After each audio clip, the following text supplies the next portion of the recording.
Hello, I am your host, Tracy Otsuka. Thank you so much for joining me here for episode number 267 of ADHD for Smartass Women. Before we start, don't forget my brand new book with HarperCollins William Morrow. It is in the bookstores. It's also called ADHD for Smartass Women. It's out, and it's a compilation of all of our learnings here on this podcast. And you can order it at ADHDforsmartwomen.com/book. And you're going to get free bonuses like my workshop series and an ADHD resources guide, all for the cost of a $28 book. ADHDforsmartwomen.com/book. Now, on to the podcast. Hopefully they'll cut that out of the video. But Nico definitely cut that out of the podcast. I haven't been sick. I've been fine for the last 3 weeks, but I cannot shake this cough. And of course, it's the time when I have to be speaking the most. So anyway, you know, my purpose is always to show you who you are and then inspire you to be it. And in the thousands of ADHD women that I've had the privilege of meeting, I've never met a one that wasn't truly brilliant at something, not one. And so, of course, today I am just delighted to introduce you to Gabrielle Juliano-Villani. So, Gabrielle, one of the things I didn't check with you is, did I pronounce your name right? You were close. What is it? It's Gabrielle Juliano-Villani. Oh, okay. Gabrielle Juliano-Villani is a licensed clinical social worker. She is a consultant, a coach, an entrepreneur, and educator based in Sarasota, Florida. Gabrielle began her career in child protective and victim services before moving into in-home care management with Humana. Did I get that right too, or is it Humana? It's Humana. I'm just batting zero today. It's She fine. started her private practice in 2017, specializing in working with older adults, folks with chronic pain, illness, and trauma. Over the next 3 years, she scaled into group practice, managing 15 clinicians and reaching 7 figures in revenue. But after realizing her own burnout in 2021, she sold her practice and made it her mission to educate others on the impact stress has on our everyday lives. Gabrielle pulls from her experience as an EMDR and polyvagal-informed therapist. Oh, it's too much. I can't You read. almost got it. You almost got there. Okay. Gabrielle pulls from her experience as an EMDR and polyvagal-informed therapist to utilize mind-body approaches to help others implement everyday strategies to manage stress and live their best lives. Gabrielle is an international speaker, a coach for the Small Business Administration, and has been featured in Authority Magazine, The Daily Ohm, Bustle, and the Everyday Woman TV network. She's obsessed with animals, especially sloths, and hates cilantro. When she's not working, Gabrielle is teaching Zumba, traveling the world, surfing, or reading a psychological thriller at the beach. I love those too. So welcome, Gabrielle. Did I get all that right? Except for the pronunciation. You did. It was absolutely beautiful and perfect. And thank you for having me. Absolutely. Okay, so I need to know about this Small Business Association. You know, my husband works with them. And so when I saw SBA in your bio, I'm thinking Small Business Association? Wait, it's Small Business Administration, right? Yeah, but I always SBA. want to say association too, for some reason. Okay, so what did you do for them? I find that fascinating. I'm going to have to tell them. Yeah, it was actually really interesting because I didn't know that this opportunity existed either. And they have a program called Thrive. So if anybody's listening to this and you're an entrepreneur, you can apply if you have 250K a year in revenue and have at least one employee. And it is a free program, and it's about 6 months, and it's kind of like getting a mini MBA. And so there's 8 modules that we go through marketing and finances, and I helped my cohort, I coached them through all of that to help them be better entrepreneurs and scale their businesses. So that was extremely fun, and also a big push for me in my own imposter syndrome, because I was like, nobody is going to want me to do this. I'm just a therapist. Nobody cares. And it turns out they do. Yeah, they needed you, right? Yeah, exactly. And it was really fun. It was a great experience and it's a great program. I've actually heard of that program. Cool. Years ago, I had an SBA loan with my high-end women's wear company, and so I remember that program. Okay, and what's with the sloths? That is hilarious. You know they are like so ugly. No, they're the cutest things in the whole world. I love They're so them. ugly. They're cute. I just love them. I it's actually like there's a lot of weird stories that I have, but one of them being that in kindergarten or like second grade or something, we did a project on the rainforest and everybody had to get an animal, but they like assigned them. And because my second last name is at the end of the alphabet, I was like, there was nothing left but sloths. And then I ended up loving them and I dressed up like one for when we did our presentations. And I've been obsessed with them ever since. And I saw one in the jungle of Costa Rica for the first time last year, and it was the best day of my life. Oh, that is the cutest thing ever. So do they move really slowly? They do. Super slow. I think for some of us inattentives that have like slow cognitive tempo, of course that's not me, I'm all over the place. We get called sloths a lot. Yeah, and I am an inattentive, and so I really resonate with sloths. And I also think it's a really good reminder for all of us to slow down and pay Yeah. attention and notice what's happening. And be more sloth-like. Yes, exactly. Okay, so we always talk about ADHD here first. I would love to know your ADHD story. And if you need me to break it down into short questions, I can do that because sometimes, now that I'm on the other end and doing all these podcasts, the thing I hate the most is when they're like, tell me your background. And then I can literally drone on for 20 minutes taking all these detours before I finally get to the point. So, can I ask, tell me your background with respect to ADHD, or do you want me to break it down? I will answer your question, and then if there's more, you can break it down. Mm-hmm. How's that sound? With the best of both worlds. So like a lot of us, I got diagnosed very late in life, like not barely 2 years ago. And even though I'm a therapist, I did not receive really any training on ADHD, and so I didn't really have any idea. And I thought everybody just experienced the world like I did, being overwhelmed and spinning their wheels all the time and having a hard time focusing. It was like, that's just everyone. We're all stressed. And it turns out we're not. So, what led me to getting formally diagnosed was a really close friend of mine. She's also an entrepreneur and also a therapist who also has ADHD. And just the things that I would share with her when I would feel stressed or upset. And she was like, I think you're one of us. I'm like, I don't know. I mean, I've been fine. I've made it through.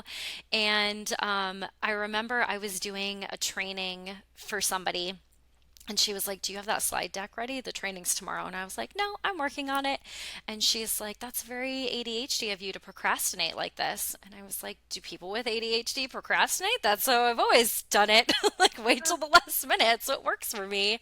So that's what led me to getting a formal diagnosis, which really changed my worldview and my perspective again, because I just thought that everybody was like this, and so many things that have caused me stress. And looking back, being in school and having a hard time focusing and paying attention, and they used to put me like outside in the hall to take tests because I couldn't focus.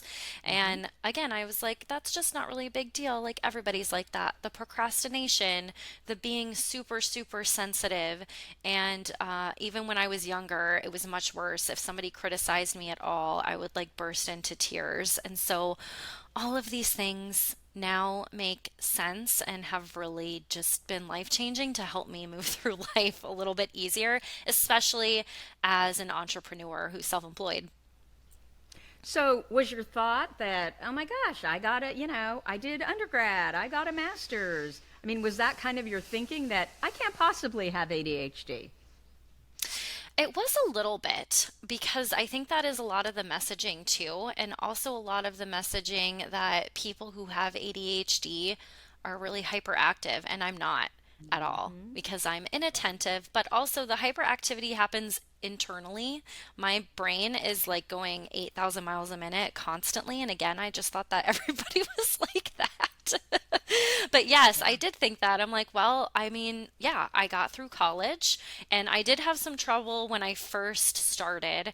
Hmm. But I figured it out and I was like, that's fine. I did that. I got my master's, I got my clinical license, I started a business like that. So yeah, some of that does play into that Yeah. too. You can't be this successful. You have to Yes. really be struggling. So I'm Yes. curious, once you found out, okay, it's ADHD, and you had the benefit of hindsight, what are some of the symptoms that you always wondered about, but now you recognize them as clearly, oh my gosh, that was ADHD?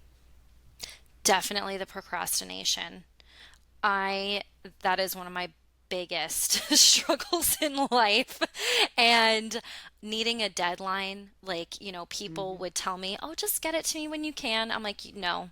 No. If you tell me that, it's never going to happen. I need you. Yeah. If you need something from me, you need to tell me when." And so the procrastination is a really big one. Um, Feeling just chronically overwhelmed, feeling I really struggle with if I start something new or if it's like something I don't know a lot about, I have a hard time starting that because it feels overwhelming to me. Like I don't know where to start. I don't know what the Yeah. first step is. I have a hard time, like I read things that people write and they're so beautiful. Like they connect this beautiful story from A to B to C, and I have a really hard time doing that too. And I think the way I explain things sometimes makes sense to me. It doesn't make sense to everybody else. And finally, the doom piles. I have so many piles of shit everywhere, and I I've hate never them. I've never heard it phrased like that, doom piles. So after Yes. you, I am I'm actually not interviewing her, she's interviewing me, the clutterbug woman. Oh my God, I need So her. well, you know what I realized that she does is so she creates these podcasts, and I think they're on YouTube too. I think that's where she started. But literally, when people listen to the podcast, she gives them direction that you're supposed to be doing this now. Like you're supposed to be tidying now, which Oh is, my I think, God. really helpful, right? Because the starting. So smart because that's what it is. It's the starting and it feels overwhelming and I don't know where to start, so I just don't do it and I just leave it there. And and I feel very vulnerable sharing that because I'm a woman and women are supposed to be really clean and I'm really messy. I'm not dirty, but I'm messy. I have piles of clothes, I have piles of paper. Like my biggest struggle. Okay, but can I say something? When you think of like you were when you were in college, or even now, right? Hmm. You meet a guy. I don't know if you honestly, you meet a partner, you meet a potential partner, and you have never been to their house before. And you walk in, and let's say it's a man. It's almost like if it's not a mess, right? You're Hmm. thinking, oh, he's really got it together. I mean, I remember that with Yes. my husband. Like, there were pictures on the wall, everything was decorated, everything was clean and neat. And I'm like, what the hell? Is this really a guy?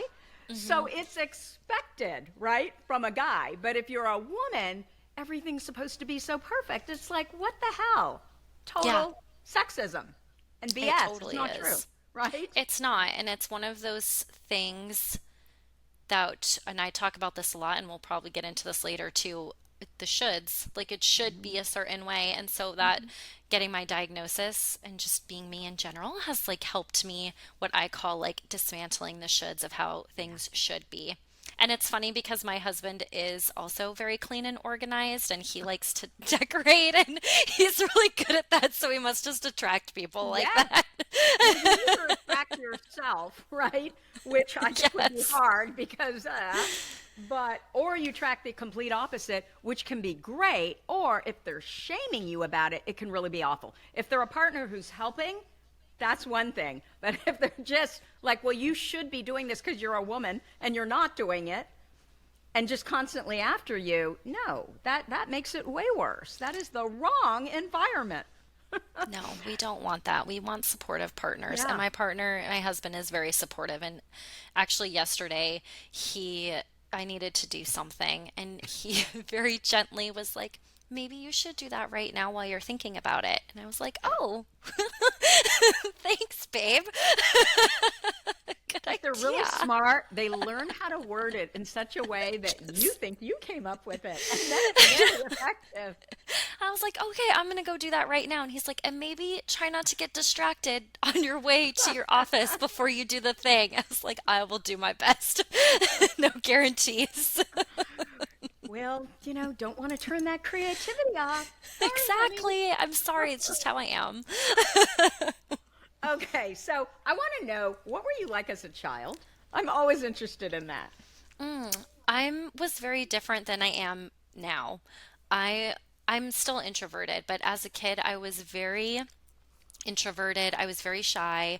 I'm an only child, so I played by myself a lot. I was very creative though, and I loved reading. I loved animals, but I was the kid who Sloth. was friends with everybody. I love sloths. But I wasn't loud and I wasn't like, I was always the one who kind of got pushed to the side. Like if you were picking people, I was usually the last one. I never pushed myself to the front. I never really wanted to be seen. I was always like in the background, making sure everybody else was being taken care of. But that's also why you were friends with everyone.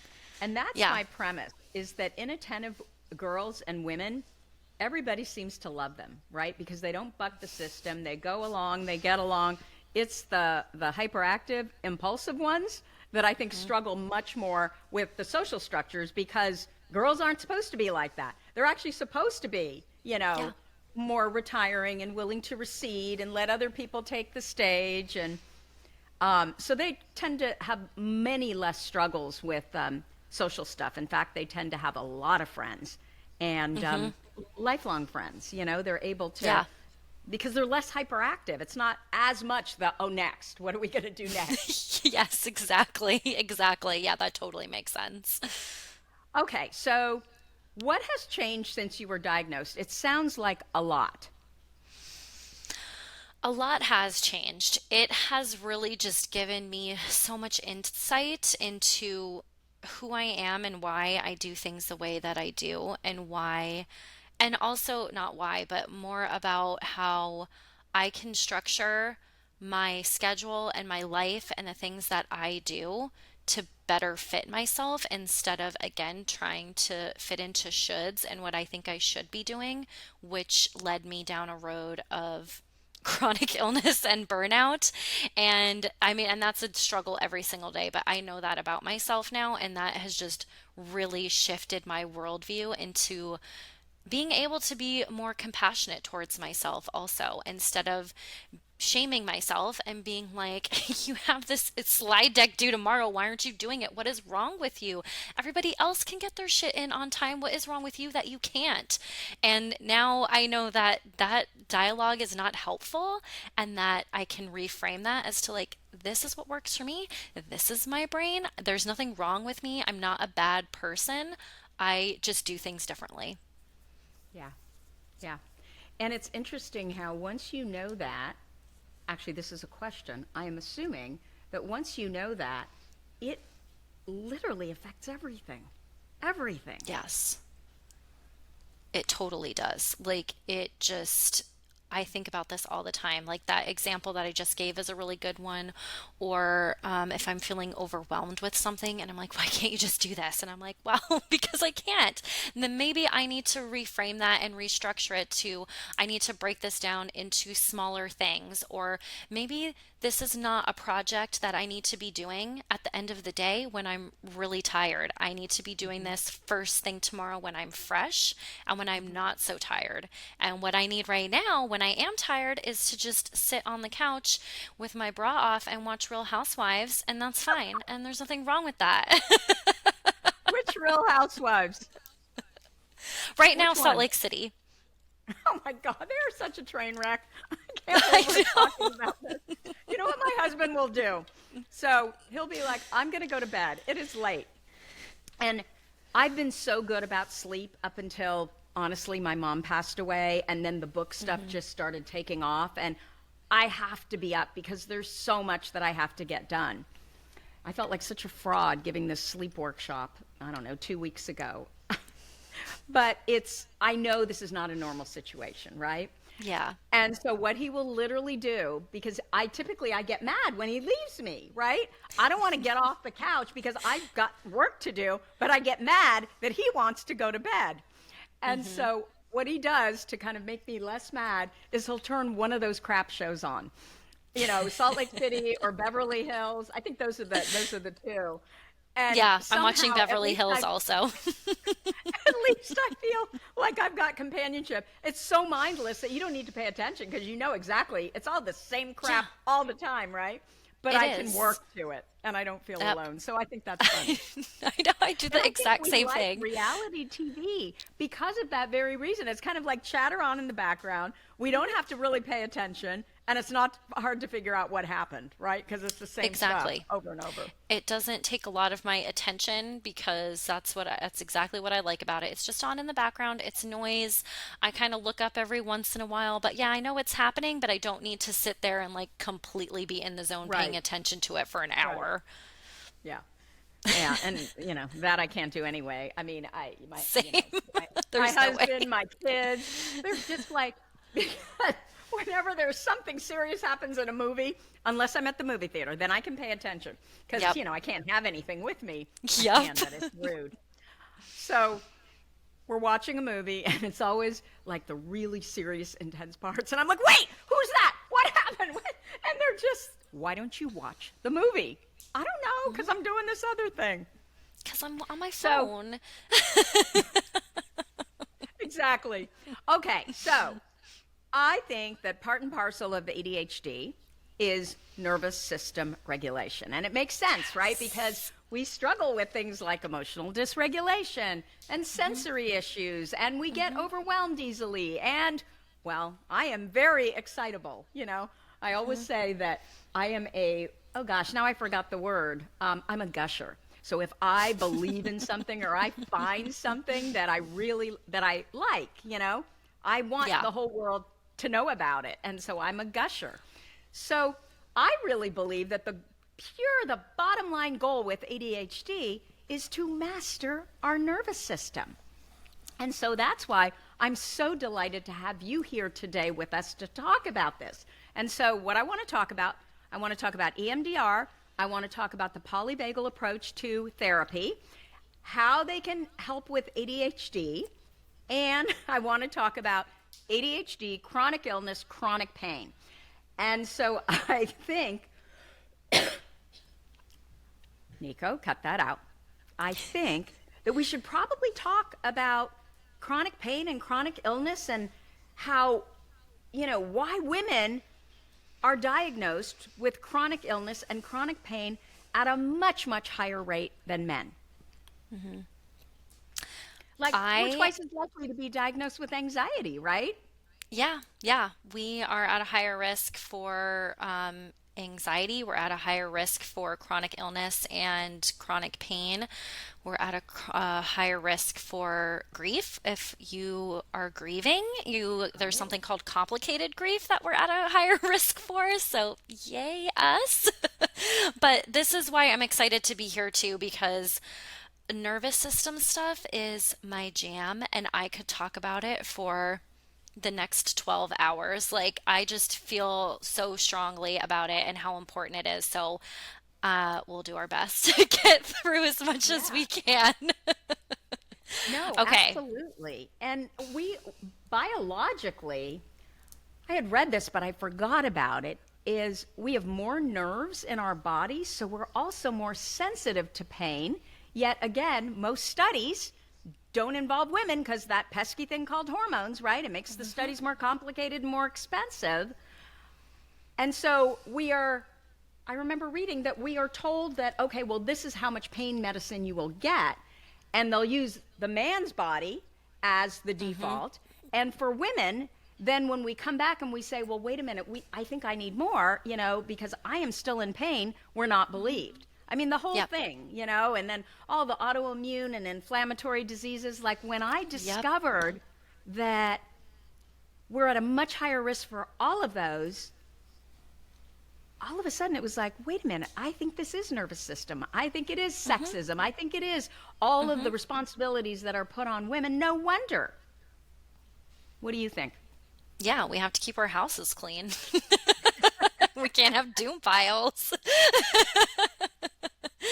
But when you were saying all of that, like I agree 100%. And it also made me think of, I've had lots of chronic stuff my whole life, and it was always just kind of like, pushed to the side. And then when I got COVID for the first time in 2020, and I was having a very hard time recovering, and I was telling my doctor, like, it's been a minute. It's been like 3 months. It's been 6 months. It's been 9 months, and I'm still nauseous and having brain fog, and I'm very tired, and I don't feel like myself, and I think something is wrong. She was like, "No, you just need to take more vitamin D. We don't really know." And I'm like, that's not an acceptable answer to me. And so I found functional medicine, which I know is not everybody's thing, but it really helped me. And that was the first time that a doctor actually was like, no, there's something we can do about this. And yeah, actually, this back pain that you've been having since you were like a kid, that's also not normal. And you shouldn't be in pain at your age. And I'm like, oh, I just thought everybody felt like that. He's like, no, that's not true. And he actually listened and like gave me tangible things that I could do that could change myself and my body. And I agree that a lot of it is nervous system stuff. So we know that myalgia and multiple sclerosis are diseases of the nervous system. Is there thought now that all of the autoimmune and inflammatory diseases are also that as well? Is that kind of starting to become more common, a common, thought or understanding, or is it like two camps? So I think that some people find this very controversial, and that's fine. And again, I'm not a doctor, but there is a lot of talk, which I can see and which I agree with, and there is research showing this, that yes, autoimmune stuff comes from that. And because when you are in fight or flight or freeze stages in your nervous system, there are tons of hormones being dumped into your bloodstream, like adrenaline and cortisol and all of those things, and that causes inflammation. And if you are chronically in fight or flight or freeze, then guess what? You're chronically having that stuff dumped into your nervous system, and that can cause pain, and that can also tell your body that like we're under threat all the time. And so all of this is so connected. And that is why, again, it's just so important for anybody listening, even if you don't agree with me, that's fine. But to really to understand this, because it is all connected. Every single person has a nervous system. Every single person listening to this has a nervous system, and your nervous system is responding, either good or bad, better or worse, to everything that we're saying right now, and also everything that's happening in your environment. And it's taking that in and it's giving a response to it. So we've all got it, and it's not about things, and I know I just said good or bad, but it really isn't about that. It's about just it is, and just knowing. And just Deb Dana, who's done a lot of research on this, calls it befriending your nervous system. And I love that. It's just about building awareness and understanding what's happening. Who was the author that you were just talking about? Her Deb name is Dana? Deb Dana. Okay. And she is, so Stephen Porges is a psychiatrist, and he's the one who developed Polyvagal Theory. And Deb Dana has worked alongside him. And they also have the Polyvagal Institute together. They do lots of trainings together, and I just really enjoy her work. She's got tons of amazing books. She has polyvagal exercises for safety and connection, which is really good. And also her newest book is called Anchored, and that's also very easy to read. So we're talking about this nervous system dysregulation, and that all of this disease and inflammation and et cetera, is caused by a dysregulated nervous system. Do you agree that that's exactly what we have with ADHD, especially if, like you said, you're on chronic overwhelm? We definitely can. And part of the problem and why this is so important for people with ADHD, and again, I didn't even realize this, right, is that we're not in our bodies very much. Mm-hmm. We're up here in our head, and we're just thinking and thinking and thinking, and the thoughts are racing and blah, blah, blah, blah, blah. It's going on. And so we're not paying attention to the signals that we're getting. We're clenching our jaw, we're hungry but we didn't notice, we're thirsty but we didn't notice, we're tired, we're overstimulated, whatever it is, we're not noticing, and we're not paying attention because we're in our head so much. And so we're ignoring the cues that we're getting from our body, which is, by the way, 80% comes from our body of that stuff, and we're just not paying attention. And so we are pushing ourselves and the shoulds and blaming ourselves and saying, oh, yep, you know what? I am just going to stay up till midnight and finish this slide deck, even though I'm exhausted, and push ourselves, and then wake up the next day and feel even worse because we're not noticing what's happening in our bodies. And we also tend to go through the stages. So there's 3 stages. If we're talking about polyvagal theory, of what's the word that I want to Okay, say? wait, let's back up a second on Pagel. Okay. Polyvagal theory and therapy. Let's start with, what is it? Like, how's it different than cognitive behavioral therapy? Ooh, that could be a whole podcast episode. Okay, let's start with, what is it? Okay. So 2 separate things. So EMDR is something called eye motion desensitization reprocessing. And that is a form of therapy where we use bilateral stimulation. So we use either tapping or images that go across the midline of your body. And we use that to reprocess not just trauma, but also any negative beliefs. And we change those into either something more positive or more neutral. And how I explain EMDR is like your brain is a big filing cabinet. And, when you open the drawers, there's all those little folders, right, that you put all your papers in. And some of them, right, or you just take it out, like something happy, like the day you got married. You take that out and you look at it and you feel good. And then you close it back up and then you put it back into the drawer and you close the drawer and it's gone. But some of those, maybe you got into a car accident. Maybe you, I don't know, had a significant loss in your life, whatever it is. And those files are like stuck. So you can't close the drawer all the way because those files are preventing it. They're like jammed in there. And EMDR takes those out. And again, we make them more neutral or positive so that you can put them back in the drawer and you can take them out when you want to, but they're not around when you don't need them. So that's what EMDR does. And polyvagal theory is different, but it goes nicely with EMDR work. So polyvagal theory is a theory that was developed by Stephen Porges. Like I said, he's a psychiatrist, and there's already lots and lots of research about our vagus nerve, but he rediscovered 2 other vagal pathways in our nervous system when he was doing research with newborns.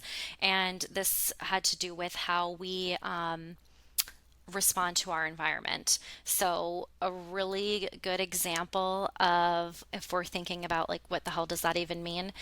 And if you're haven't seen this before, I'll explain it. There's a video that's very popular that they show us in grad school about attachment. And there is a baby and a mom. And the baby and this mom are like interacting, and they're smiling, and she's like, oh my God, you're so cute. I love you. Like being so cute, and the baby's happy. And then she completely goes flat and she stops interacting. So the baby, right, is like, hello, like, are you there?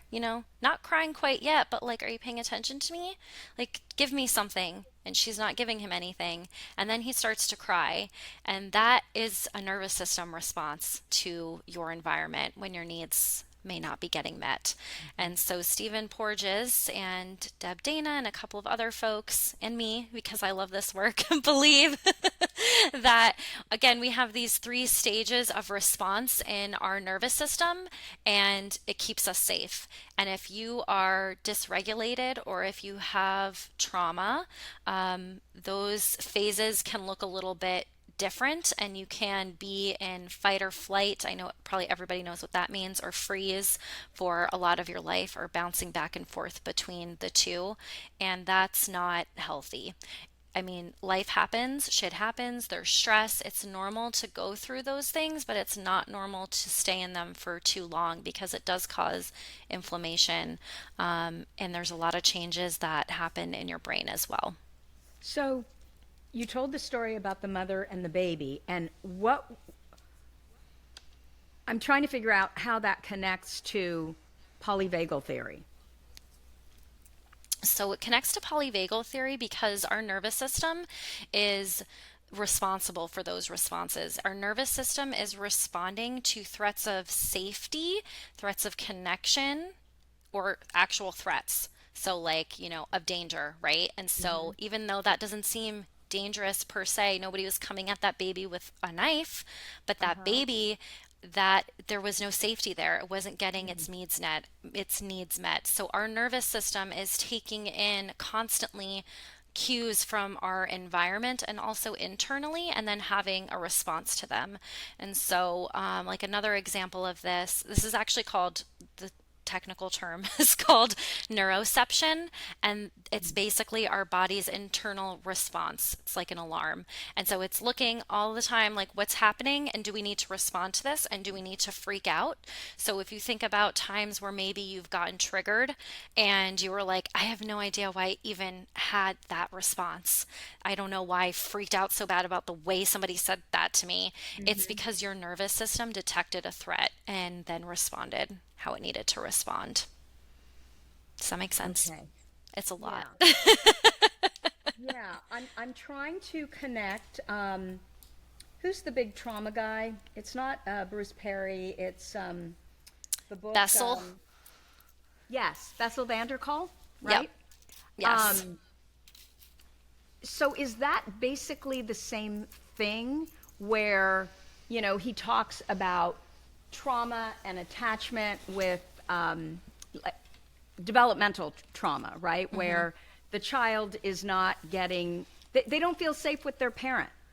Versus your story, that mother was clearly bonded and connected to her infant, but what they were trying to show is when she then went cold, the baby would react because it wasn't used to that. I mean, it sensed that, oh, I'm not safe. I'm not getting my needs met. Okay, so are they kind of part and parcel? They are. And Their work, like Bessel van der Kolk, and what's his book called? Why am I like completely The Body blanking? Keeps the Score, Yes, and yes. a lot of people have very strong opinions about him too. Yeah, yeah. I prefer Bruce Perry and I What do Happened too. to You. Yeah, I do as well. And there's so much trauma reading that book. It's like, oh, That book is very hard to get Traumatizing. through. So and if anybody's listening to this and you're thinking about it, like, you don't need to read that if you don't want to.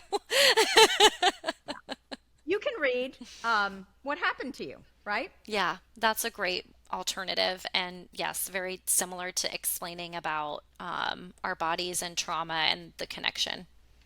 Yeah, and if you read the audiobook or if you listen to the audiobook, you get to hear Oprah. Which I much Yeah. prefer audiobooks also, because I need them on 1.5 speed. Exactly, exactly. Which is so interesting. You're inattentive ADHD, so is that what keeps your focus? If it's going faster versus if it's too slow, your brain's going, it gives you an opportunity to go other places. It does. I will get distracted and I cannot pay attention if there's slowness, even though I like sloths. I need it to be like, this is a really dumb example, but my friend and I were just talking about this because, I post on social media and I post on TikTok. I keep getting these freaking ads from TikTok, and they're like, you need to post videos that are longer than a minute. We're going to start pushing videos that are longer than a minute. And I'm like, who is watching those? Not me. If it's longer than like 30 seconds, I scroll past it. But I guess there's a market out there. Yeah. Yeah. But it's probably not your market. It's not my market. Yeah. Well, I have your side of the brain in terms of if it's too long. I mean, unless it's so engaging, I'm just like on to the next thing, but I can't shut up. So my team is always like, your videos need to be under 2 minutes. I'm like, 2 minutes? I can't stop at 10, you know? So they have to like pull pieces from it. I'm the same way when I'm talking. When Yeah. I'm talking, it's like a tangent that never ends. And I'm like, it's so funny because I'm like, I wouldn't watch this, but I just can't shut up. I just keep going. Yeah. Yeah. Okay, so talk to us about polyvagal theory and therapy. Like, how do the two intermix, and how is this helpful for ADHD women? Like, what does it look like? Or is it polyvagal theory and the therapy is EMDR or any kind of tapping or anything somatic that gets, or cognitive behavioral therapy, but uses that theory, which sounds a lot like the whole, attachment, parenting, Yes. It goes very nicely developmental trauma. with all of that stuff. And it's not really a therapy modality, but it's used in therapy. And so how I use it, and actually, even though I don't do therapy anymore and I just do coaching with people, even when I'm doing business coaching, I do this because it's important. And what we do is something called nervous system mapping. And this is like my favorite exercise. And we go through and we look at those 3 stages and we talk about what happens here. What does that look like? What am I feeling? Where do you feel it in your body? Of course, I'm going to ask that question. And, what is it? What's going on? What thoughts are you having? What do you believe about the world? And what do you believe about yourself? And we do that for all 3 of those stages because that begins to build that awareness. And so, and again, I want to be very clear, like when you're in fight or flight or freeze, that's not a bad thing. It's just about building awareness and understanding yourself. So, for It's just a example, feeling. yeah, it's just there. It's okay. And it's allowed and you need to acknowledge it. And like for me, again, this is kind of like a basic example, but I get very nervous when I do presentations or public speaking. And, but I felt like a call to do that. And so I'm listening to that. But I need some of that fight or flight energy to like push me and like give me a little motivation to get up and speak in front of hundreds of people, which is terrifying. And then I know that after that, I'm like in my freeze response because I'm overstimulated. And I know that after that, I need a couch time, or like even I did a conference in Costa Rica on polyvagal theory, and I told them this exact thing. I was like, after this presentation, I'm going to be very worn out, and I'm going to be sitting by the pool with my headphones in and my sunglasses on, and I'm not going to be available for questions. If you would like to talk to me, I'm here tomorrow, or you can email me, or we can talk real quick after this, but like the rest of the day is spent. I'm done now. And I know that about myself. And so when I do things like this, like even though I enjoy doing this, I don't have like more presentations booked today because I know that I really only have like so much gas in the tank. And that has really helped me understand myself because again, ADHD, I'm not in my body. I'm just going, going, going, especially because I'm an entrepreneur and I'm creative and I get excited and I just keep going.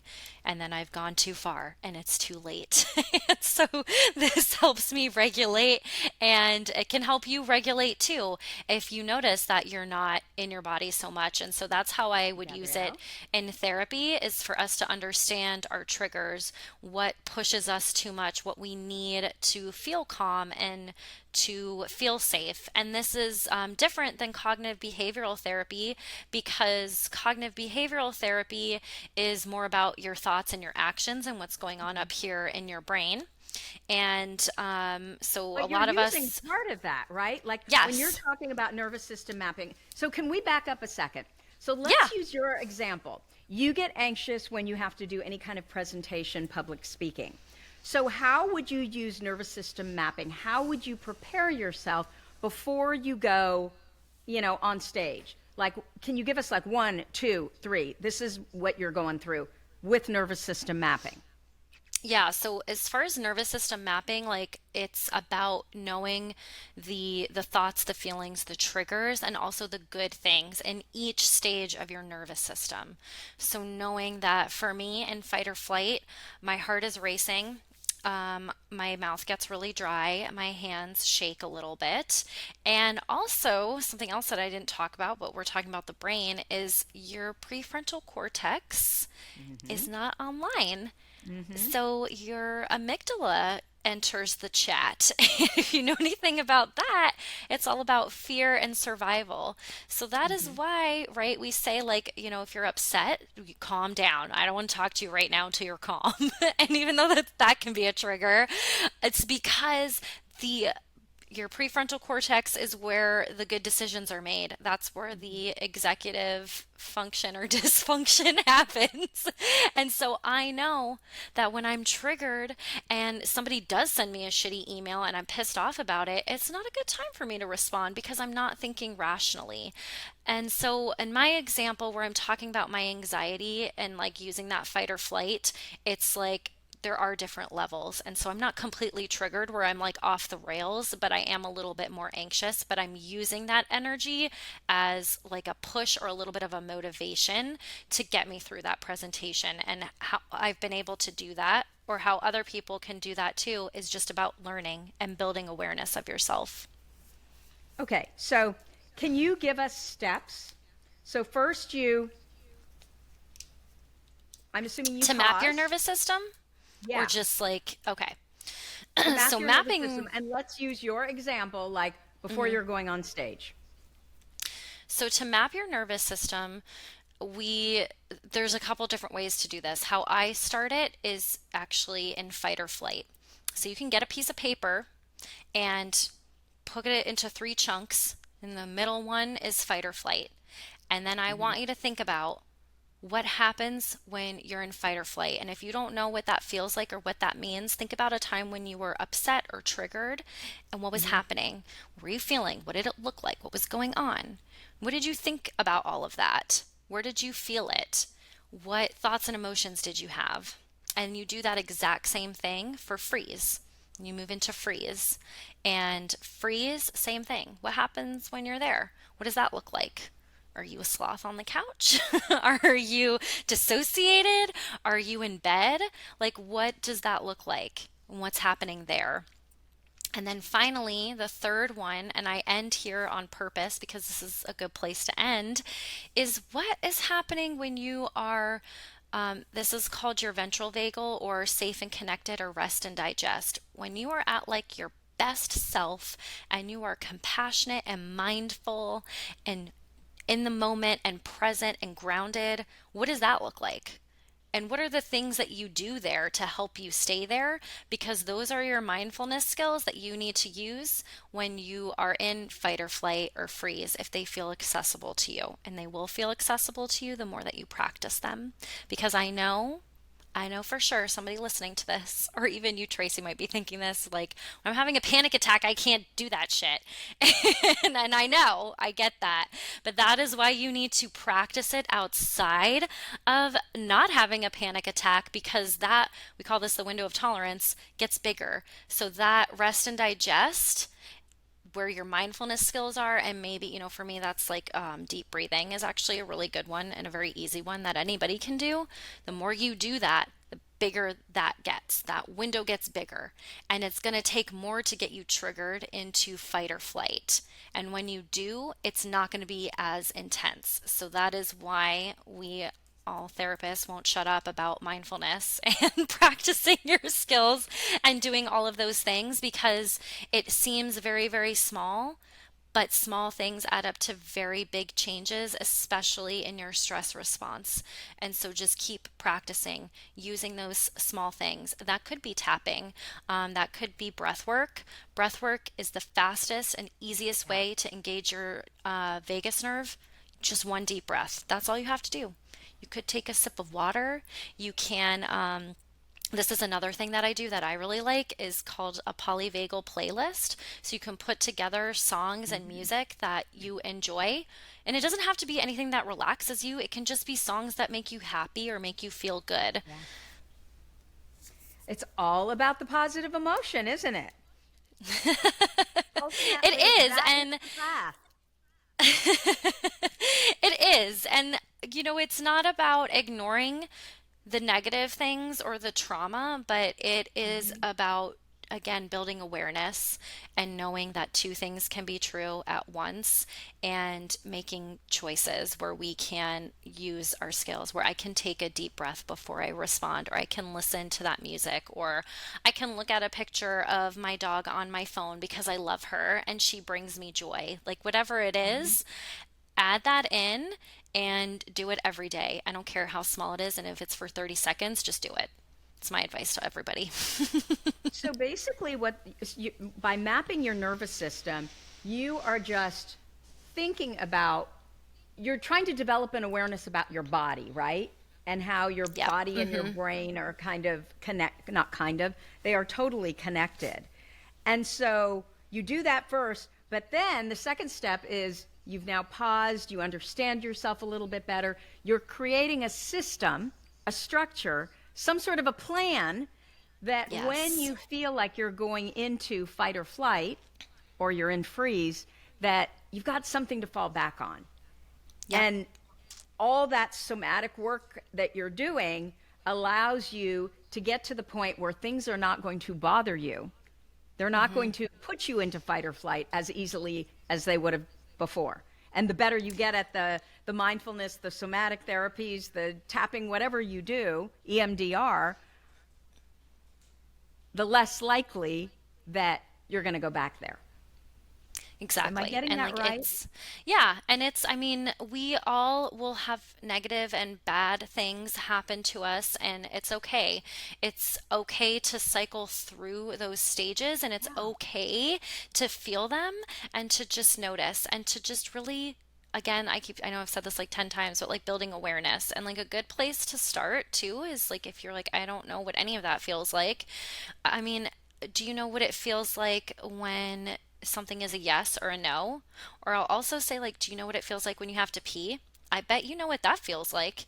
And something being a yes or a no, I want it to get to that same level. That if somebody asked me to do something, like again, right, on like a day I had a big presentation, I know that that is a no because I know that I get that feeling in my gut where I just am like, ugh, and Yeah. I know that I need to say no to that because if I don't, then I'm pushing myself too much, and that is going to lead to stress and burnout. Yeah. Yeah. So you are learning how to pay attention to your body. Like Yeah. because it's telling us everything we need to do, right? If we listen to Yes. it. But I think with ADHD women, what happens is that from the time, you were little, you had parents, you had teachers, you had partners, you had bosses, coaches who were telling you, "Oh, you're doing that wrong." You stop. You're like, "Why do I even bother? I'm not even going to listen to myself anymore. I'm just going to listen to these people." And then Yes. you have no insight on what's going on with you, right? You're just kind of going along for the ride. And that has been a really big part of my own experience is like I felt like I don't know what to do because everybody else is doing it this way, or I heard this person do it this way, or this was the Mm. message I got from this person. And so it was like I had to relearn to trust myself. And so just because somebody else thinks it should be done a certain way, that doesn't mean that it works for me. If I need to say no, then I need to say no. Or if I know that, like, you're asking me to do a 3 hour presentation, I'm going to say I'm not doing that. We can do 1 hour, 3 weeks in a row, or we can Mm-hmm. do 90 minutes, and those are the options for me. Yeah. Yeah. Well, and I think some ADHD women, they don't even realize that they have the right to say no. First of all, they don't know that they even should say it, right? Because they can't, Yeah. they're so disconnected from their body and how they feel. But then once they realize that, oh, I guess I don't want to do that, they don't even realize that they can say, I don't want to do that. That is so funny that you bring this up too, because I was doing a project this week for somebody and it was very stressful and they were micromanaging me even though I'm a contractor, obviously work for myself, and it was just not really aligning. And my friend and mentor was like, you can just say you don't want to move forward. Like, you're always in control. And I was like, yeah, I needed that reminder because instead of like killing myself to like, overcommit to this thing because of how she was micromanaging me, I'm like, oh, I'm going to do more. I'm going to show her that I was in the system for like 18 hours and I worked really hard on it and blah, blah, blah. And my friend was like, you're always in control. You can back out. It's in your contract. You can say it's not a good fit and you are allowed to do that. So again, just anybody listening, right? You're in the driver's seat. You're allowed to say no, and saying no is actually very empowering. Yeah, and chances are you're going to say no, and that person is going to be put on notice that, oh my gosh, I might not have her. And actually, she's really good, and I'm going to change my Yep. behavior, right? Make sure she Yes. stays. So, Exactly, because those people are used to everybody just bowing yeah, down to them also. And so don't let people bully you. it's so true. And I have had that experience lately with my book. And finally, it was just, no, I mean, this is how I'm going to do it um, because it feels right to me. Good. And everything's been different since. So I appreciate that. Okay, I want to ask you about EMDR. So I Okay. remember interviewing, I'd heard so many great things about EMDR and so many wonderful success stories from other ADHD women, not to mention seeing that thing with, again, Oprah and Prince Harry, where they Yes. actually showed him Yeah. experiencing EMDR. It was fascinating because I'd never done it. So I didn't even know what it looked like. And I'm very visual. And so I need to see it. I can't read it to understand. And so all positive things. And then I talked to a woman. I was interviewing her here for this podcast. Her mother, I think, was a psychologist or a psychiatrist. And she was talking about a neighbor who did EMDR. And she had a total break, psychosis, left the family, blah, blah, blah, and that it was really dangerous and, all of this stuff. And I couldn't help but think, well, maybe the EMDR actually helped her to understand that whatever her relationship with her partner was just trauma, right? Yeah. And so, did she go into psychosis? Did she take off on her family? Or did she finally realize that this is not working for me at all? And it's why I feel so sick, right? Depressed, anxious, whatever. So, I am curious. I've been wanting to ask someone about EMDR. Is there a danger? There is a risk, and it's important to work with a practitioner, of course, that you feel good around. And there's also very significant training that we go through to Hmm. get trained in EMDR. And you can also find somebody who's EMDR certified, which is different. There's like a that's more than just a basic training. It's where they have gone through continuing education and consultation and done hours and hours of work with clients. And so that's another way if you feel more comfortable. But there can be a risk, and I mean, there's there's not great people out there, and I hope that's not what happened. But there it is a risk, and people need to be assessed that they are appropriate. So, and sometimes clients get frustrated about that. They really want to move into processing, and it's like you're not ready to do that yet. So EMDR is actually 8 phases. So we don't just jump right into processing trauma. There is a lot of prep work that we do beforehand to give you the resources and make sure that you're ready to dive into that. So that's important too, is like maybe they didn't have enough resourcing time, or maybe they did, and that's just one person's perspective that they had psychosis and they left and they changed their life. But maybe the other part of that is exactly what you said, that they actually realized that it wasn't serving them and they made a decision that was better for them, and that may have triggered other people in their life, which definitely happens. So, is it your understanding and observation, like what you've witnessed over the many years that you've done EMDR therapy, that or conducted EMDR therapy, that as long as you have someone who's really reputable, that there is no danger? I think that there is very little danger. I mean, of You course, haven't there seen is it a risk. personally. I haven't seen it personally, and I think It's also important to think and to remember. Also, I've done EMDR therapy myself, and yeah, there are times where it's very hard. I'm tearful. I had crazy dreams afterwards because you are doing stuff with your brain and you're reprocessing, and it can be very, very intense, but that doesn't necessarily mean it's dangerous. And if you have somebody Yeah. who is well trained and who has been through the training, they will know how to help you. But just because you feel uncomfortable emotions doesn't mean that it's dangerous. Yes, exactly. Because I mean, that's the worst part, right? Is that if you're constantly stuffing it and just soldiering on and not dealing with those emotions, not feeling them, isn't that the main problem? Why you can't move past it? Exactly. And so you have to feel those things, Yeah. and that's been a lifelong learning lesson for me too. And I think that was goes with my ADHD as well, and the RSD that I experienced very significantly is that I became a people pleaser and I didn't want to feel uncomfortable things, but that's not living. Life is good and life is bad, and you need to experience those uncomfortable emotions just as much as the good ones. Yeah. Yeah, absolutely. Okay, that was fantastic. So, is it Gabriella or Gabrielle? It's Gabrielle. You can call me the right name. Okay, okay. I'm like, what am I even saying? What is your number one ADHD workaround? Ooh. When you sent me this email, I was like, what is my number one ADHD workaround?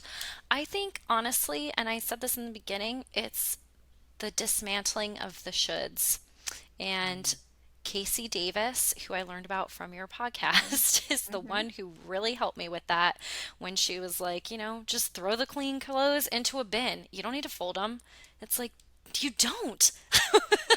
And so that is really it for me is dismantling these shoulds. I am all about like just finding things that make your life easier. Like if you need to run the dishes twice, do it. Who cares? Like those types of things that we're like set in our ways that we think we should do things a certain Yeah. way. It's not that way. And that has been my biggest thing that I feel like I do for myself to accommodate myself. And again, this goes into my own nervous system and learning what I need and how I can accommodate that. And again, it's privileged because I do work for myself, but everybody has a nervous system. So you can figure out what works best for you and how you can best support yourself in your own system. I love that. That is brilliant. And I don't think anybody has ever had that number one workaround. So thank you. So, Gabrielle, are you working on something that you want to tell us about? Where can people find you? All the stuff. I am. So I host retreats and I have more coming. And those are all focused on nervous system regulation. And I'm also a sound healer. So we do lots of sound healing, we do lots of meditation. We map our nervous systems together, and I will guide you through that. And I'll also guide you through a lot of other activities on, how to basically regulate yourself and learn more about yourself. And you can find out about all the things that I'm doing on my website, which I'm very easy to find because of my name. It's GabrielleJuliano-Villani.com, and it's the same on LinkedIn, TikTok, and YouTube. And then Instagram is at GJV Consulting. And by the time this comes out, I will probably have my next retreat planned, and it should be should be in Belize next June. So if you want to come, you can use code ADHD and that'll save you $150. Oh, And you can find all that on my website. wonderful. I want to make sure that we put that code in there. Okay, so I'm going to do that right now so I don't forget. Um, Retreat discount code is, what did you say? ADHD? Yep, let's just make it easy. Yeah, let's make it easy. Okay, Gabrielle, thank you so much for spending time with us here today. It was a pleasure to meet you. It was amazing to meet you after listening to your podcast for all this time. I'm so glad that I was able to share all this info with you and your listeners. Thank you. So, that's what I have for you for this week. If you like this episode with Gabrielle, please let us know by leaving a review. Our goal is to change the conversation around ADHD, helping as many women as we possibly can learn how their ADHD brains work so that they too may discover their amazing strengths. So thank you for listening. I'll see you here next week. Don't forget, go order my book before you forget. ADHDforsmartwomen.com/book. Bye-bye.